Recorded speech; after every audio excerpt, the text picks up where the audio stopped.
Rain has the potential to wash pollutants from your home, streets, yards, and drains into the storm system and is eventually discharged directly into streams and rivers. This is known as stormwater pollution. Stormwater runoff is often worsened by human activities and can contain pollutants from pesticides, fertilizers, pet waste, and yard waste. Urban areas produce much more stormwater runoff due to the high amount of paved and hard surfaces that act as a conveyance system for the runoff. It is important to note that the sanitary sewer system and storm drain system are not the same. Sewer systems are designed to remove wastewater from your homes, such as water that goes down a sink, toilet, or other inside drains that flow to be treated at the city's water resource recovery facility. Storm flows do not get treated. Water that flows down driveways, streets, and outside areas into a storm drain flow directly to nearby creeks, wildlife habitat, downstream recreational areas, and drinking water supplies. Polluted stormwater degrades our lakes, rivers, wetlands, and other waterways. Nutrients such as phosphorus and nitrogen can cause the overgrowth of algae, resulting in oxygen depletion in waterways. Toxic substances from motor vehicles and careless application of pesticides and fertilizers threaten water quality and can kill fish and other aquatic life. Bacteria from animal waste and improper connections to storm sewer systems can also make lakes and waterways unsafe for wading, swimming, and fish consumption. Hey, we're here to talk about BMP's best management practices as it relates to stormwater runoff. And we're paying more and more attention to this. And we're evolving as the years go by, and we're looking at runoff from all hard surfaces, roofs, parking lots, driveways, roadways, any new impervious surface is really going to be looked at more closely now to deal with that runoff. A lot of vendors are stepping up, architects, engineers, landscape architects are coming up with creative solutions to treat the water before it gets back into the creek systems. We're in these urban environments, and that natural watershed process is really gone, but we're trying to replicate that the best we can. And that's sort of the evolution, and it's really important just to be looking around, seeing these things, noticing what they are. If they look different, that's for a purpose. It wasn't misinstalled.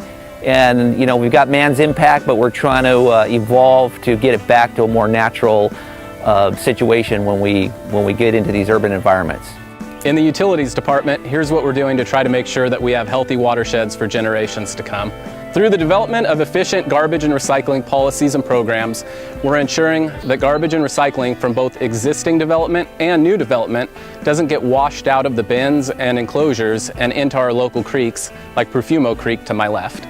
We also work with local businesses on the Slow Take-Back program, which provides convenient and easy drop-off for household hazardous waste like paint and light bulbs. Having an easy location to drop this stuff off makes sure that it doesn't end up in our local creeks and rivers. If you're ever looking for information on how to correctly dispose of an item, be sure to check in with our friends at the Integrated Waste Management Authority at iwma.com.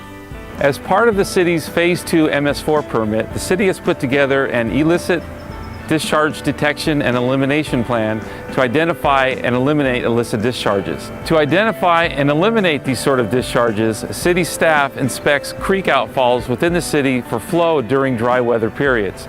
If a flow is detected, the source of that flow is identified and a report is written and sampling may be necessary as well.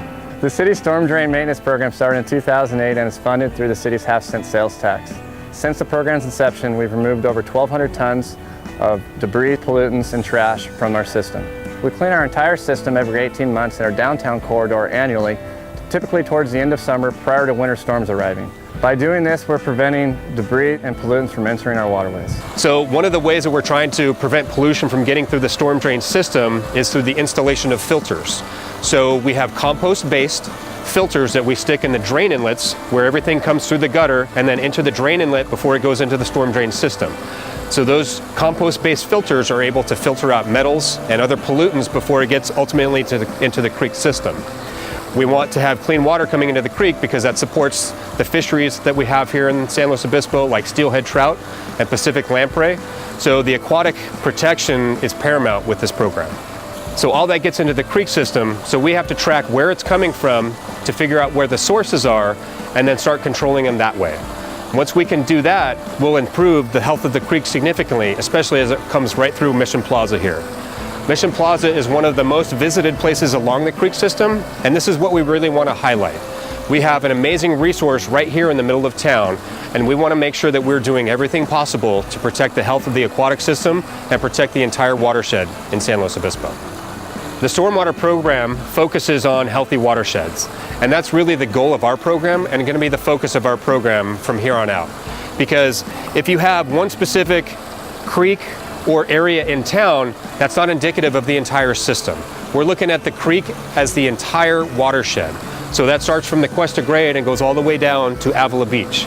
So everywhere in between, we want to make sure that the creek is protected as much as possible. That's one of the integral pieces of stormwater, and making sure that we're implementing that program as well as we can to make sure that we're protecting the health of the creek and the entire watershed. The residents of San Luis Obispo see this as such an amenity, as such a resource, and that's something that city staff is working every day to protect and restore.